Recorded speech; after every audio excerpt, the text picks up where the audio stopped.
You are lonely.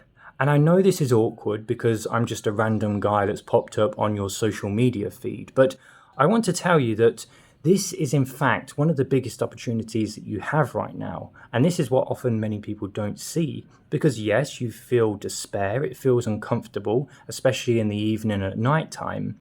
But when you zoom out and you see your life, you see your past, you see your future, what you start to recognize is that you have pockets of time. And in these time bubbles, you have commitments your husband, your wife, your boyfriend, your girlfriend, your work, your family, everything. Now, in this period of loneliness, what you often have is time. This is often something that many people don't talk about. You have time, and time is incredibly valuable.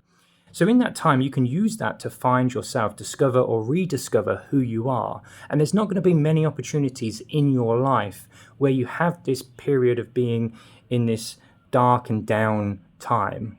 So use it as what it really is, an opportunity, because everything bad we go through, whether that's depression, loneliness, feelings of despair and isolation, it is an opportunity, even though it doesn't look like that.